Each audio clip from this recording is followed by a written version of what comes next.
Nrisimho, Jaya Jaya Nrisimho. Baladesho, Jaya Padma, Mukha Padma Bringo. Nrisimho, Jaya Jaya Nrisimho.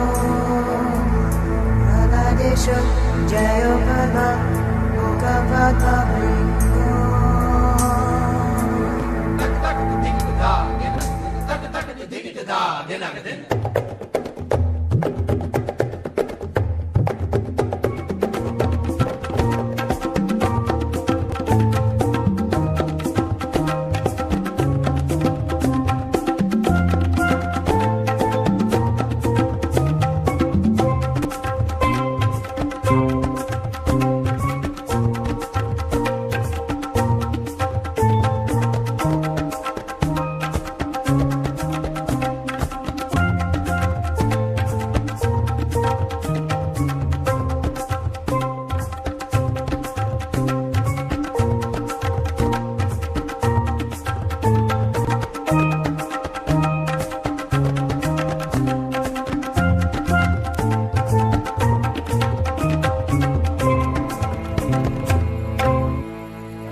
मङ्गलं स्तम्भडिम्बाय मङ्गलं मृत्युमृत्यवे मङ्गलं स्तम्भडिम्बाय मङ्गलं मृत्युमृत्यवे मङ्गलं रौद्ररूपाय मङ्गलं रौद्ररूपाय नरसिंहाय मङ्गलं श्रीनृसिंहाय मङ्गलं श्रीनृसिंहाय मङ्गलम्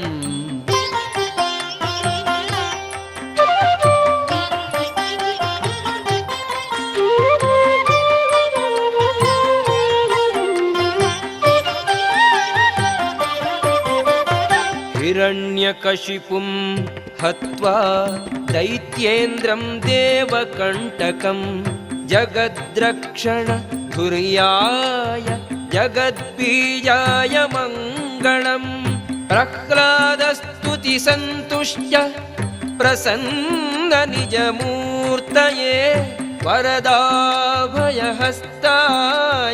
वरदाय च मङ्गलं श्रीनृसिंहाय मङ्गलं श्रीनृसिंहाय मङ्गलम्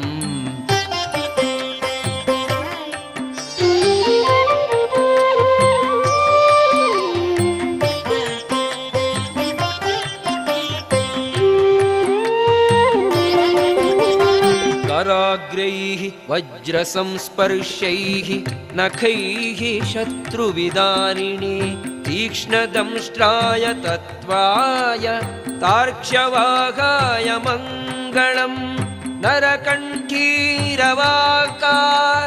व्यक्तात्युग्रविभूतये मृगेन्द्राय नरेन्द्राय दैवतेन्द्राय मङ्गलम् श्रीनृसिंहाय मङ्गलं श्रीनृसिंहाय मङ्गलम्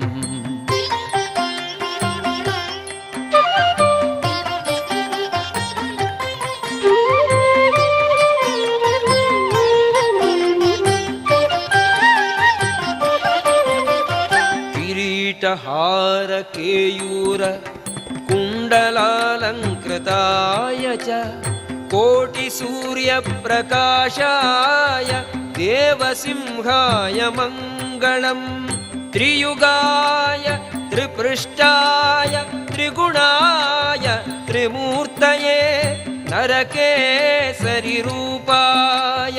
लक्ष्मीलोलाय मङ्गलम् श्रीनृसिंहाय मङ्गलम् श्रीनृसिंहाय मङ्गलम्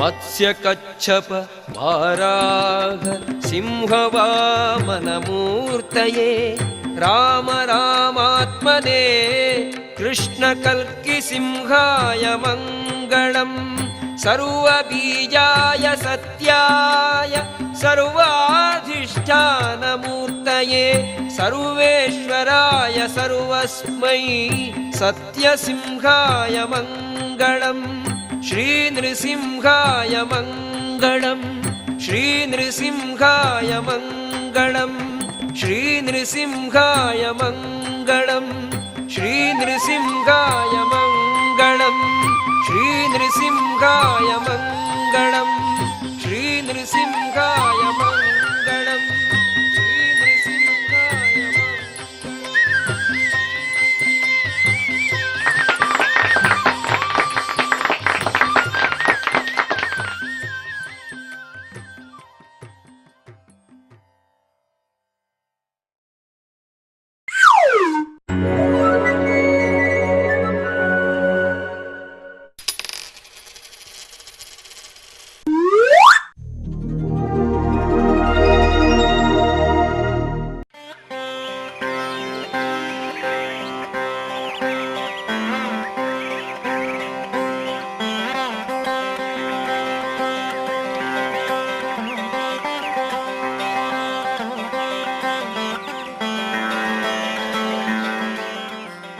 When the Back to Godhead magazine arrives in the mail, I'm usually content to sit in my comfortable home temple to read about the exotic spiritual destinations of adventurous devotees halfway around the world.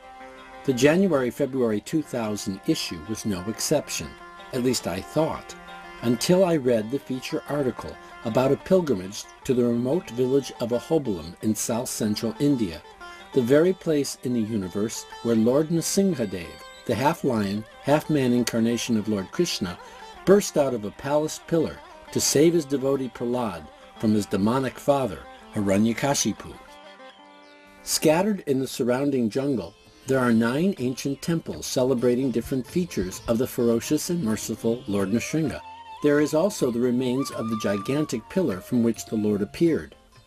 But this is also tiger country, an enormous national reserve for endangered animals, including wild bears. It is perilous and halfway around the world from where I sat. But a 21-year-old devotee, Dhruva, had visited all those places of pilgrimage and lived to write about it. My initiated name is Nrsimhananda Das, the servant of the blissful Lord Nrsimha. How could I live with myself if I couldn't say that I had been in those same places of pilgrimage of my namesake? I knew then that I would soon be following in the footsteps of this young adventurer. What I didn't know then was that he would be our guide, and I would be his companion on part of his own continuing search for the lost temples of Lord Nrsimha. I caught up with Dhruva in a small village 2 hours north of Hyderabad.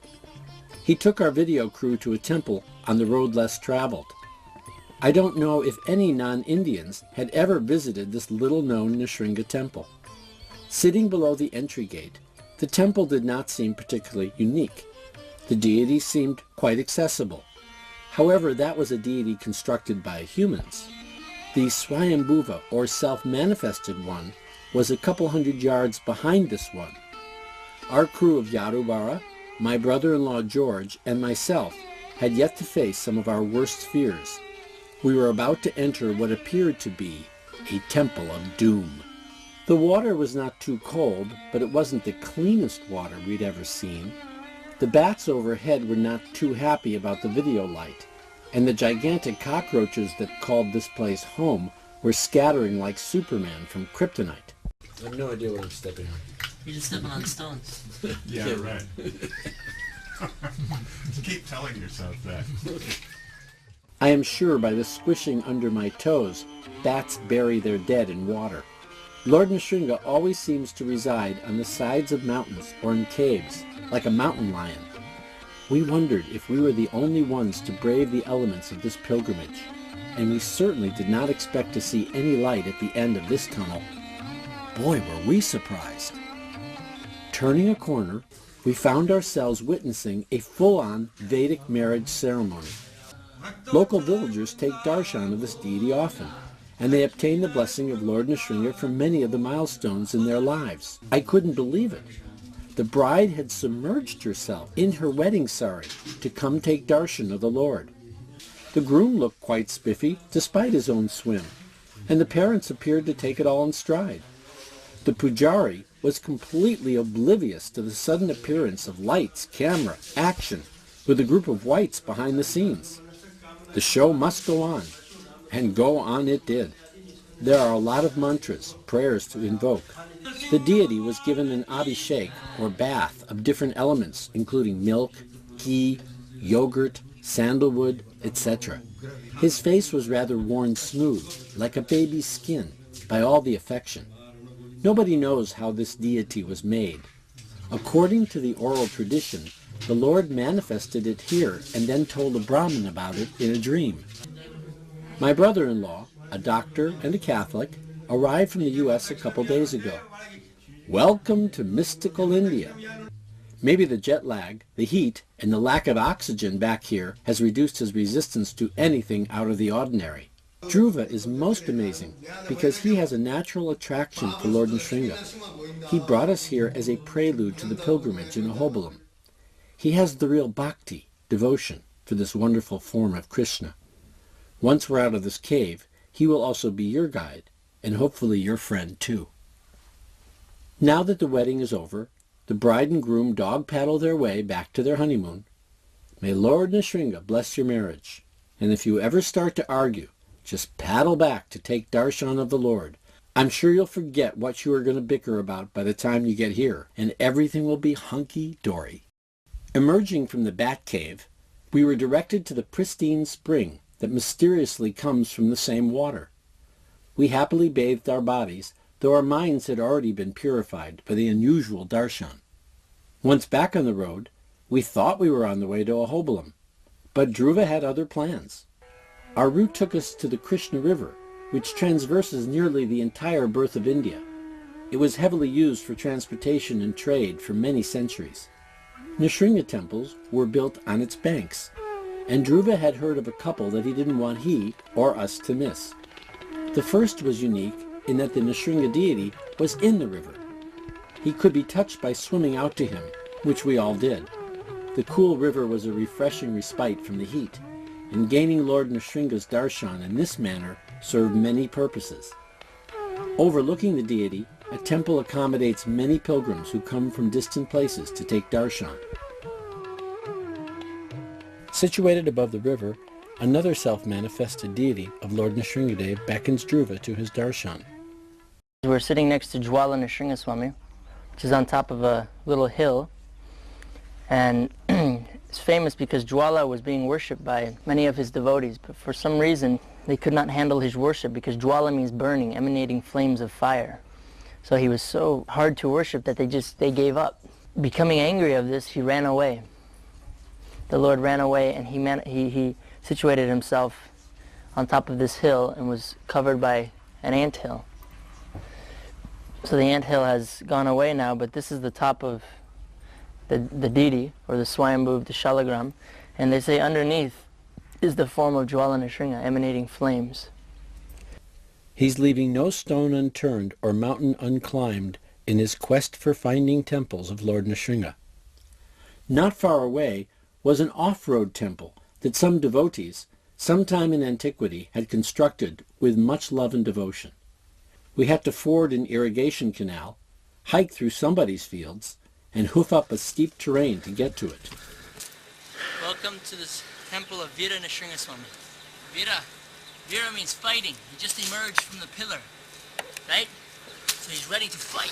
Veera. Then he grabbed Hiranya by the head, and he started playing with him like a cat plays with a mouse. Veera Nrsinga. fighting. He manifests to the 7 sacred rishis, and they worshipped him here on this hill. I'd have to have a GPS locator to find my way back. I don't know how Dhruva knows about these places. He hears about them from other Nrsinga Bhaktas and then seeks them out. This one has been abandoned for God knows how long. An occasional Bhakta will trek up to it from the local area. I doubt any Westerner has been here before. I feel privileged, awed, and sad.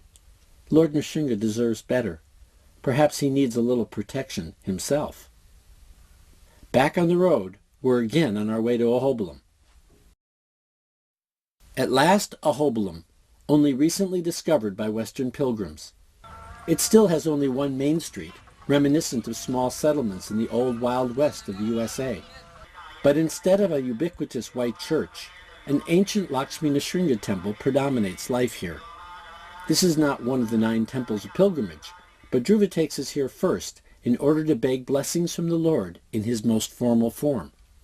The village is rapidly transitioning from an isolated jungle outpost to a bustling spiritual tourist destination. The Jir is the spiritual guide of Ahoblam. He's the 45th in his disciplic succession. He was present during our brief stay, and there was much pomp and circumstance swirling around his presence. Usually he's traveling from village to village, spreading the Vedic way of life. Ahoblam is one of the 108 Vaishnav Divya Deshams. It is here that Sri Garuda did penance and realized Krishna. The Mahabharata, Kurma Purana, Padma Purana, and Vishnu Purana mention Ahoblam and its presiding deity Nrsimha. The Brahmanda Purana says that this place was once the palace of Hiranyakashipu. With luck, we would stand on top of that holy pillar. Having taken darshan and prayed for protection, we were now ready to embark on our mission to record the pilgrimage to the 9 sacred temples of Upper and Lower Ahoblam. Lakshmi Kataksha Sarasiruharajahamsam Pakshindra Shaila Bhavanam Bhavanashamisham Gokshira Sara Ghana Sara Patiravarnam Vande Kripanidhi. Well, welcome to the Bhargava Kund, where Bhargava Rishi, he used to take bath and he used to take water to bathe the Ugra Nrsinga deity, which we're about to see, which is Bhargava. And it's very sacred because Bhargava Rishi he was doing heavy tapas, and he desired to see the Lord in the exact moment when he was tearing Hiranyakashipu apart. So the Lord granted him that desire, and he appeared before him while he was ripping. He showed him that darshan. And then Bhargava Rishi asked the Lord to manifest in that form.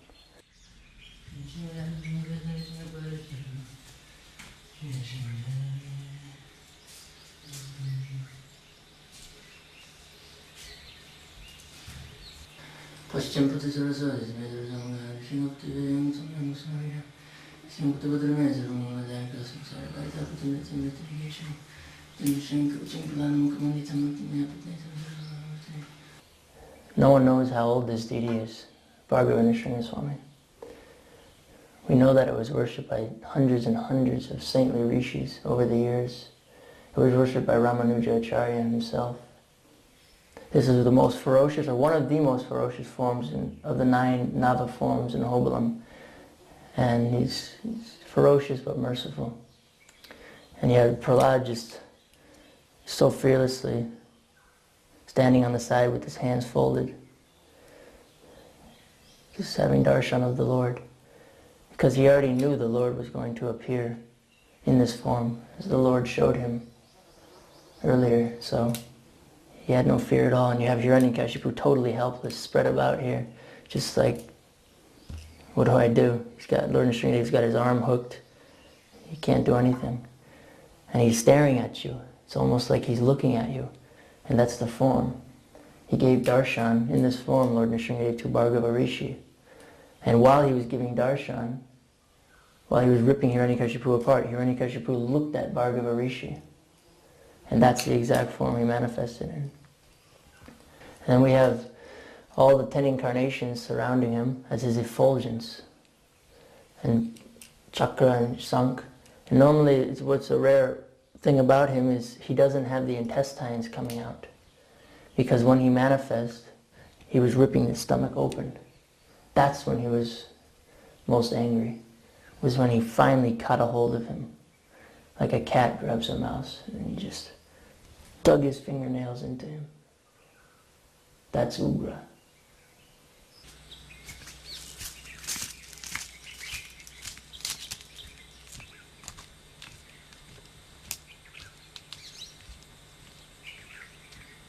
Yoga means merciful.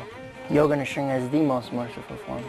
This deity is very special because no one knows anything about him, the history. All that we know from some of the acharyas or jirs of this place is that he came from a cave many hundreds of years ago. He was taken from a cave. Because in that cave there were so many tunnels and going up and down, you had to crawl, you had to walk, you had to climb, you had to slide. So many pujaris, they were never found again after they went in the cave. Because all the different tunnels led to different places. The main tunnel went to an inner sanctum that opened up to a huge, like a temple inside there with carvings everywhere on the Sringadeva's pastimes. And it said that Krishna's pastimes, everything was in there. And in the center was a beautiful deity of Yoga Nrsimha, which we see now. Since many people they never found them again, so they presume they died. After times they stopped going in there. Finally they decided they wanted to have this deity because it was one of the 9 forms, and then they linked up with each other, all the pujaris, and they managed to bring the deity out. And he's been here ever since. He was in there, but because of the desires of his devotees, now he's come here for all of us. This is yoga asana. He has the band across his 2 knees. He's keeping the legs together. Perfect yoga pose, Yoga Nrsimha. He is Shanti. At this point, Prahlad and him, he taught Prahlad Maharaj yoga in this particular pose of Yoga Nrsimha. And he has chakra and conch on each side. सिंहास्यं तीक्ष्णदंष्ट्रं त्रिनयनमुदयद्भानुकोटिप्रकाशम् हस्तैर्दम्भोणि धारापटुषितनखरैः दैत्यवक्षो विदार्य दत्त्वा देवव्रजस्याभयमपि च वरं शङ्खचक्रे दधानं लक्ष्मीयुक्तं प्रशान्तं श्रुतजनसुलभम् विष्णुम् आद्यं नमामि विष्णुमाद्यम् रुद्रनक्काय विद्महे तीक्ष्णदंष्ट्राय नृसिंहप्रचोदयात् Jai Nrsimhadev. Chaturvata Nrsimha Swami. He's sitting in yoga posture because this is the way he manifests to the 2 devas or dancers that were dancing here in Ahovlam Dham. They were dancing for his benefit. They were dancing and dancing so beautifully and so with love and devotion that the Lord manifests before them and asked them to, he would grant them any desire they wanted, and all they asked for was that he would manifest in the most beautiful form, the happiest form. So he manifests in this form of Chaturvata, smiling Nrsimha Swami. Huge smile, so beautiful. With giving blessings to all the devotees in the age of Kali Yuga. That was their main condition, that he would give blessings to the devotees. And so he's situated in Yoga Asana, which is, this asana is the hardest asana. It's not possible for a human being to do this. Only the Lord can do this. And he has lotus flower on the backside of his foot here. And he has toe rings here. And in his lotus hand, he has rings on each finger. And you can see his nails, how beautiful and sharp they are. And all of his jewelry. He's such a wonderful, wonderful deity. We're here at Karanjan Nrsingaswamy temple. We're at the new temple. They renovated it. It's quite different compared to the first time I came, when it was just a tiny, beautiful little temple. No doors, nothing, no pujari. Next to the old temple was a small temple of Anjanaya. Anjanaya is the son of the wind god, which is Hanuman. This beautiful form of the Lord manifests here because one day Hanuman was doing tapas here in Ahovalaam. He was sitting in meditation, wrapped up in his tail, and then he was chanting Ram, Ram, Ram. All of a sudden Lord Nrsingadev appeared before him and said, "Yes, you are calling me?" Again Hanuman looks up and says, What is this nonsense? You are disturbing me, my tapas. If you do not leave, I will destroy you, or I will make you leave.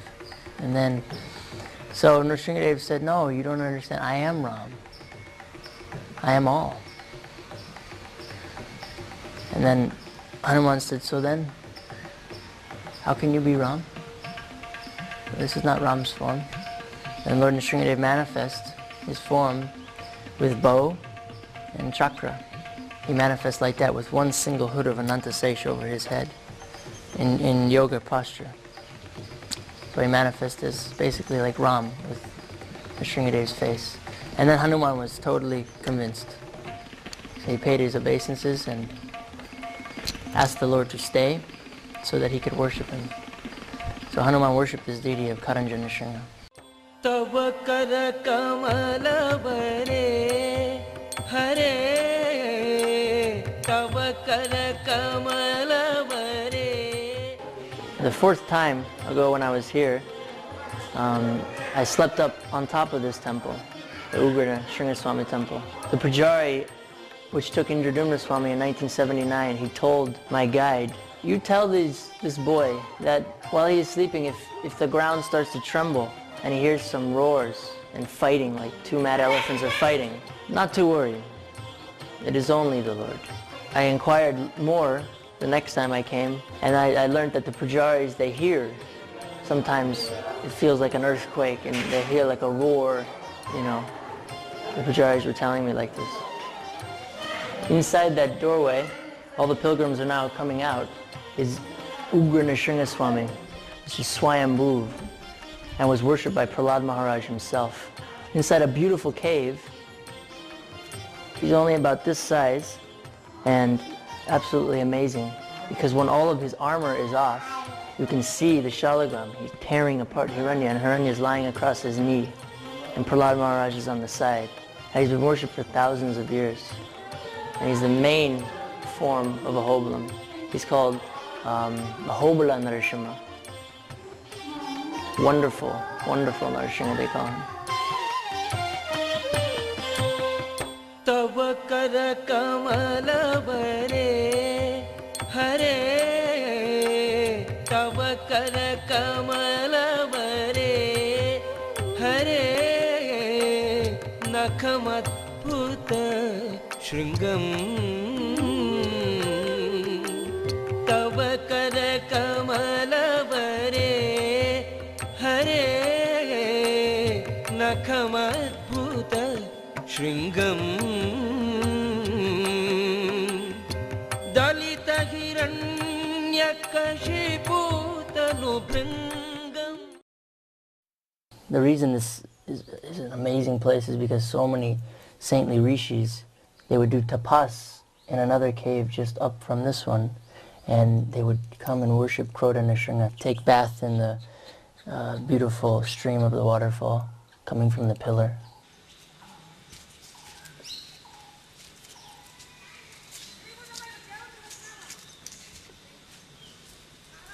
Now they've made a beautiful renovation, made more room, so many pilgrims can come and do puja every day inside this small cave. Krodha, the story we don't know exactly why he appeared and how old he is, but we know that many sacred rishis have come and worshipped him. It's a very old deity, so here we can see there's his legs, his right leg and his right arm, which is resting on the thigh of his right leg, and his left one, which is raised up, and his knee here. in his thigh, and there's his left arm coming up, and on his shoulder, Sri Bhudevi is sitting. And there's his face, his eye, his mouth, his nostril of a boar. Perfect, you can see his nose, everything. And Bhudevi has her right arm just around his nostril. And there's his crown and his ear for Raha Nrsimha.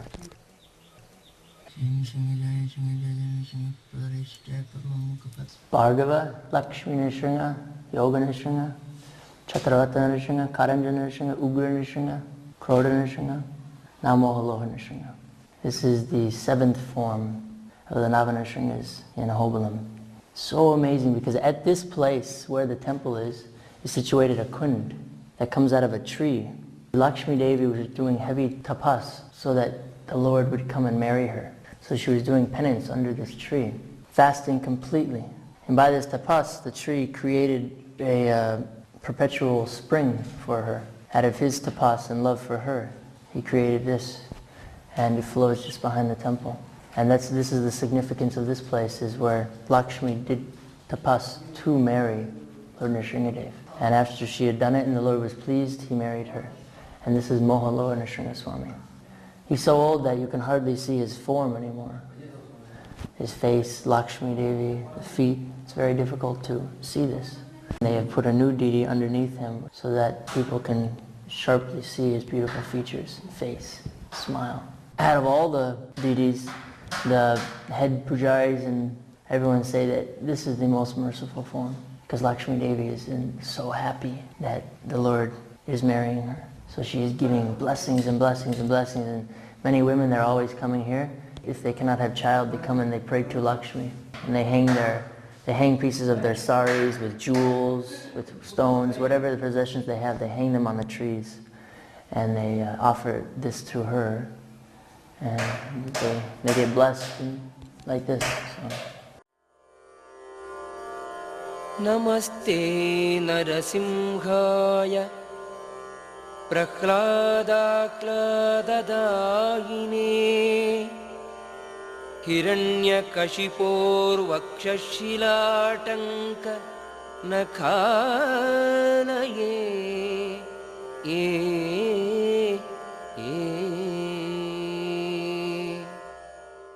Abhyayam atmani Usitamang Shrung Tony Singo Parato Singo Yato Yamita Tony Singo Bayen Singo Didayen Singo Narasimhamadim Saranam Tapade.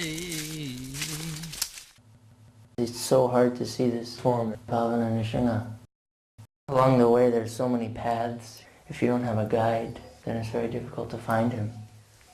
At this temple it's believed that at night no one stays here, because at night the demigods come to worship the Lord. Sometimes you'll see bears, they will come and circumambulate the temple at night, which they did when I was sleeping in here.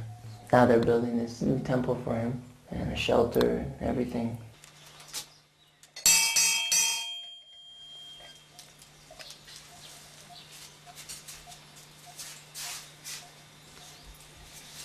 Jai Pavana Nrsimha.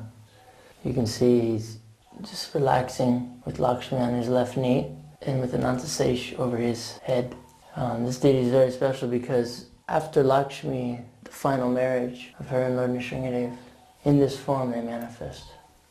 So this is the form, they're both very happy and giving blessings and blessings. Also on the side here, we have Gopal and Krishna playing the flute. Going to Gurukul, my father would let me do puja on the main Nrsimhadev deity's altar and help dress the deity. And so I was inspired ever since then, doing puja to him, and just in the recent years it's become stronger to the point that I just want to find his temples, every temple. So this is the place where Prahlad Maharaj and all of his friends, they would play and do school here. Traditionally in the old days the school was done outside because of the atmosphere. It would help them study more. When the rishis would come, they would all stay in these little caverns on the side. They would be sheltered from the rain, and then they would come up and have darshan and do big pujas, while at the same time looking over the cliff at the Ugra Swami temple.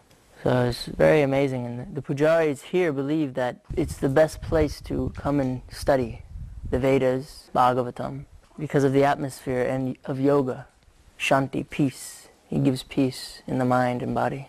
What is amazing about this deity is he has 3 eyes, and never will you see a deity of Yoga Nrsimha with the 3rd eye. 3rd eye means Ugra, anger. And it's believed by the villagers that on these walls in the cave, all Prahlad Maharaj would be writing the Lord's name, Om Namo Narayana, Om Namo Bhagavate Vasudevaya, like this in Sanskrit, all over the walls in here. Ahobilam Narasimham Gatva Rama Pratapavan Namaskritva Shri Nrisimham Astau Sheet Kamalapatim.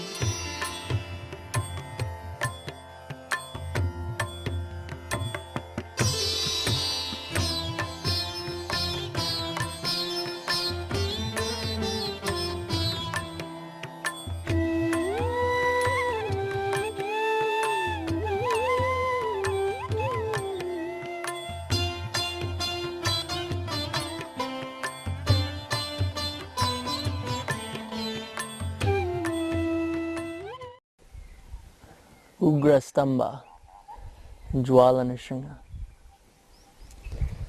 This is the pillar which the divine killer Lord Nrsimha emerged from to kill the demon Hiranya.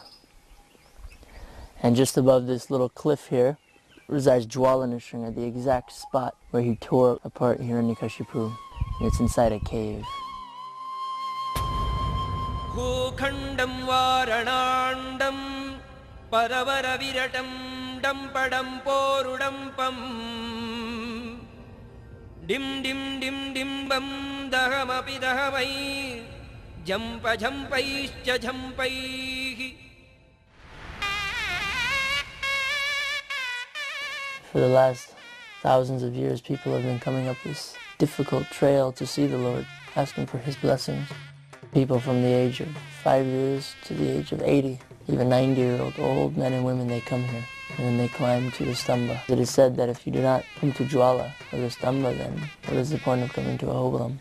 These 2 places give you the most benefit coming to Ahovlam because they're the hardest to get to. You have to just really work and climb and suffer, and you finally come and sit in front of Him and pray, and He blesses you.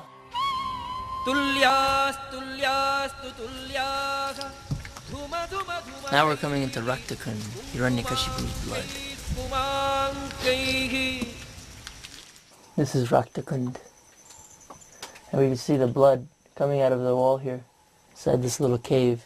No one knows where it comes from, but that's where it originates. And there's water streaming out of there, and then it flows down into the waterfall. And you have a crystal clear kund that you can bathe in.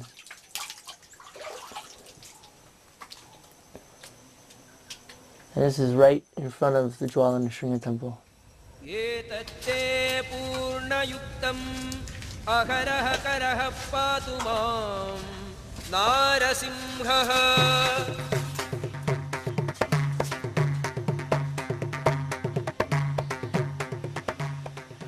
We're in Jwala Nrsimha's cave here.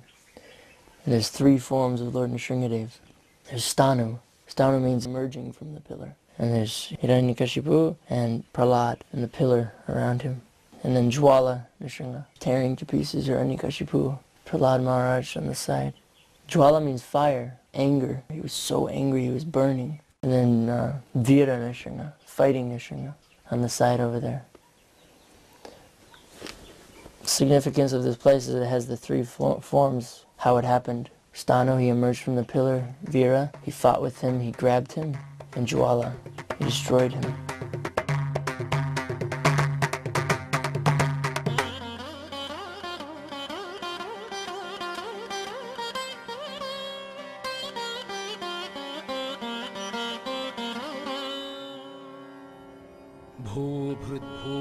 Bhujangam Pralayaravaram Prajwalajwalamalam खर्जर्जं खर्जदुर्जं कखच खच कचित् खर्जदुर्जर्जयन्तं भूभागं भोगभागं गगगगगगनं गर्दमत्युग्रगण्डं स्वच्छं पुच्छं स्वगच्छं स्वजनजननुतः पातु मां नारसिंहः।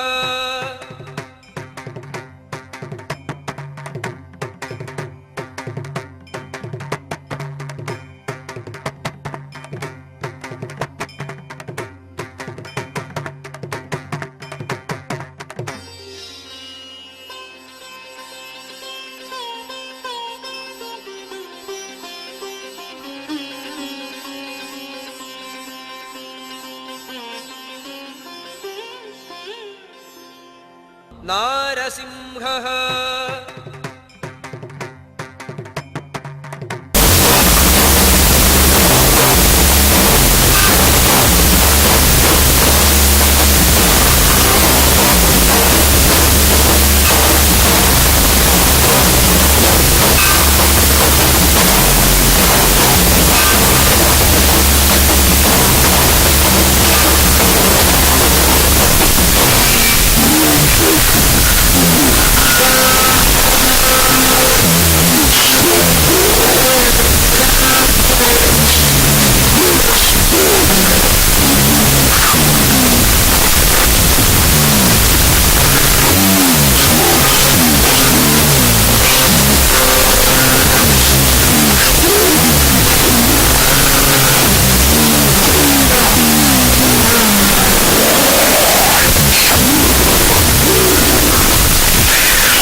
История, которую вы сейчас увидите, началась очень давно.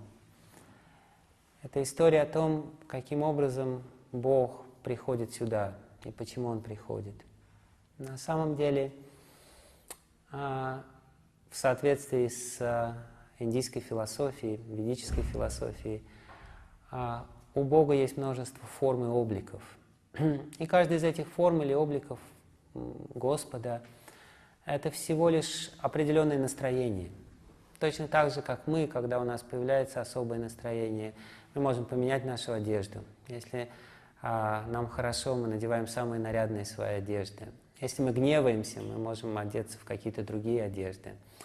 Или мы можем покраснеть при этом. Наше лицо или наш облик может измениться. Так вот, эта история об одном конкретном воплощении или об одной конкретной форме Господа, которая одновременно защищает праведных людей, людей, стремящихся посвятить свою жизнь Богу. И в то же самое время показывает, каким образом Господь, защищая тех, кто пытается отдать свою жизнь Ему, расправляется с демонами, теми, кто мешает им. В этом суть этой истории. И, как я уже сказал, история эта произошла много-много тысяч лет тому назад. Это история о великом царе, который правил тогда в мире. И благодаря своей аскезе, своим подвигам, этот царь обрел огромную силу. Сила его была такова, что все люди, включая великих полубогов, начинали дрожать, стоило ему повести бровью. Стоило ему чуть-чуть разгневаться, как вся вселенная тряслась от его гнева. Этот царь, великий диктатор того времени, как все диктаторы, ненавидел Бога. Одна из характерных черт любой диктатуры – это ненависть к Богу, потому что диктатор хочет стать Богом сам. Он хочет обрести власть, абсолютную власть, которая принадлежит только Богу, сам и присвоить ее, узурпировать ее. И этот царь, которого звали Хираньякашипу, не отличался от всех остальных диктаторов на протяжении долгой истории человечества. Он тоже был атеистом, и он тоже хотел уничтожить Бога. И он ненавидел всех людей, кто поклонялся Богу, потому что он хотел занять его место. Он объявил, что отныне в его царстве не должно проводиться никаких религиозных церемоний. И мы с вами знаем, что не так давно мы жили в таком царстве, где любые религиозные ритуалы были под строжайшим запретом, и где диктаторы пытались занять или узурпировать место Бога, где статуи этих диктаторов возили на больших колесницах, им поклонялись, их мумии лежали на самых почетных местах. Они пытались сами подчинить других людей, чтобы люди поклонялись им. Все диктаторы одинаковые. Много тысяч лет назад изначальный диктатор, которого звали Хираньякашипу, устроил террор в своем государстве.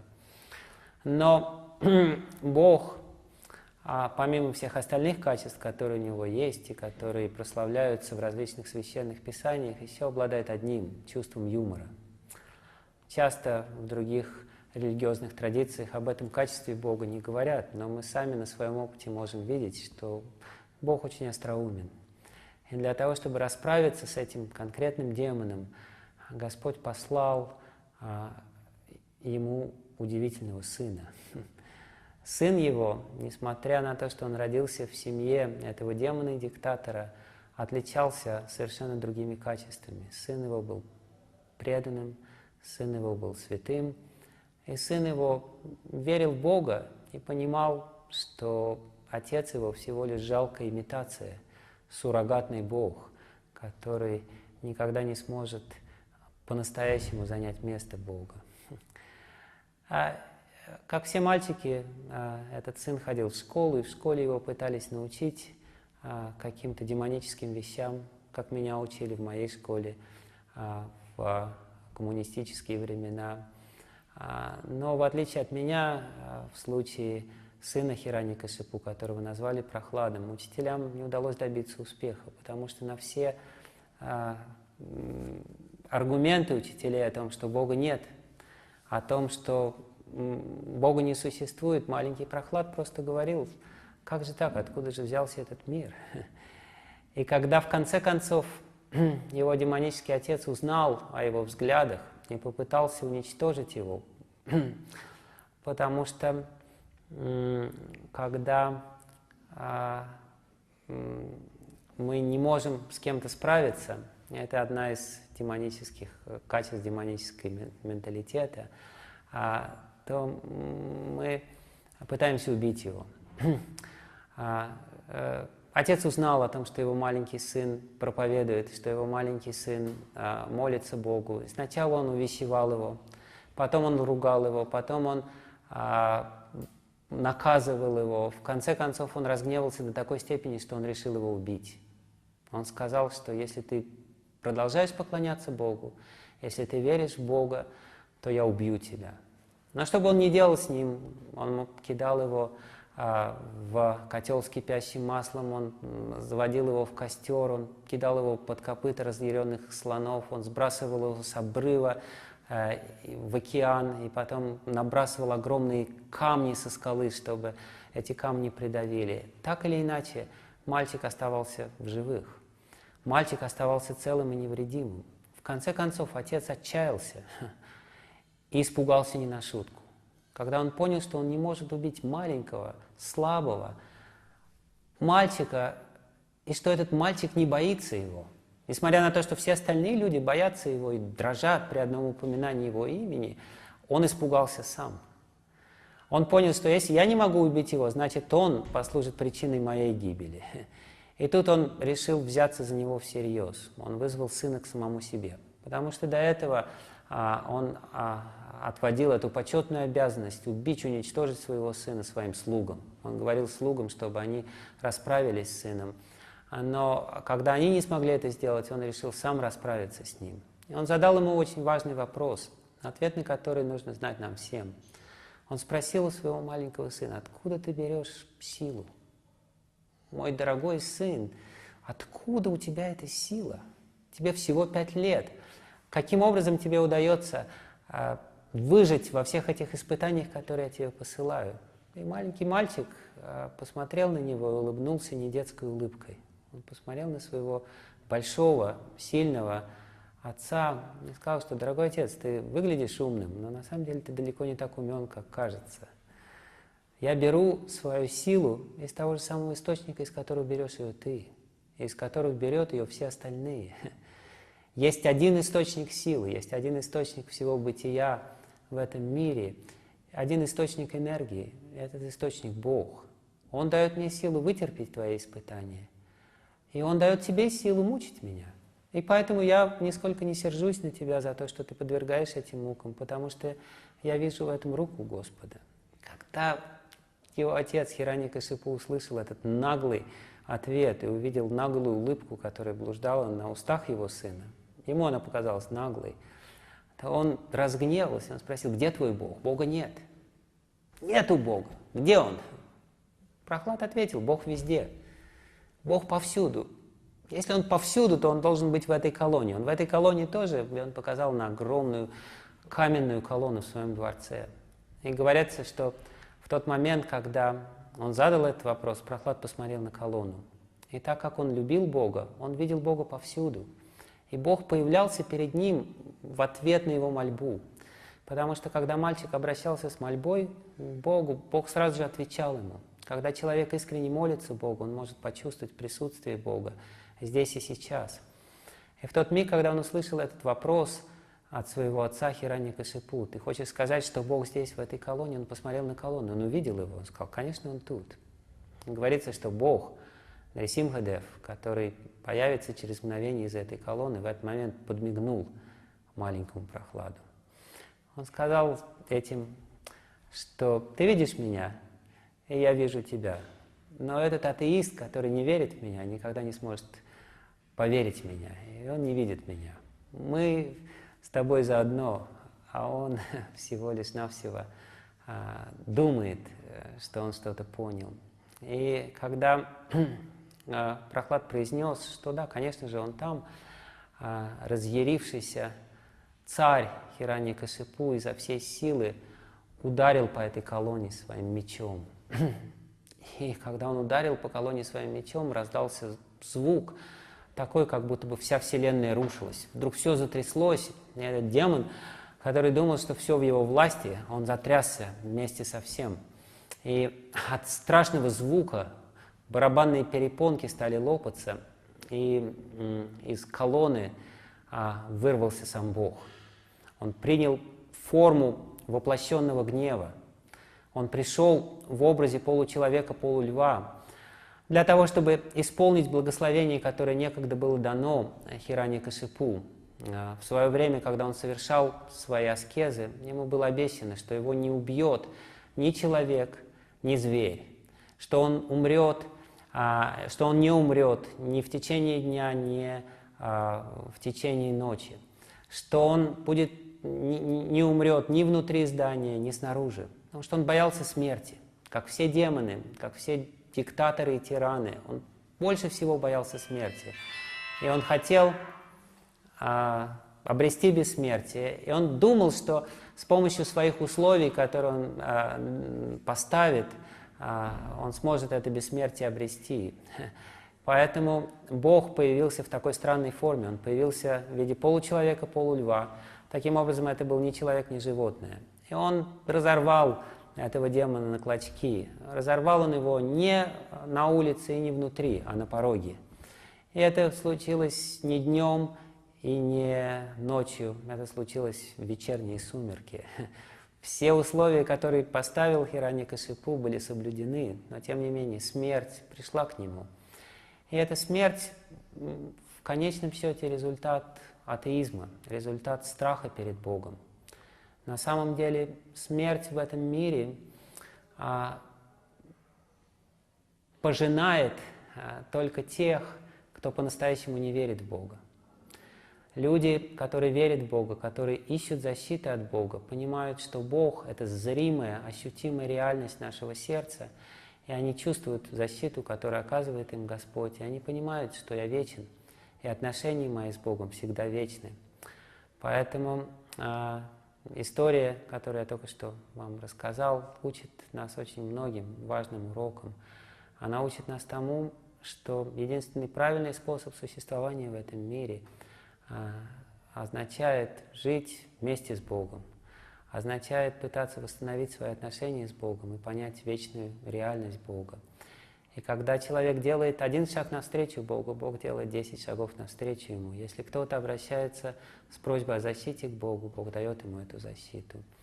И все то, что вы увидите сейчас, является продолжением этой истории.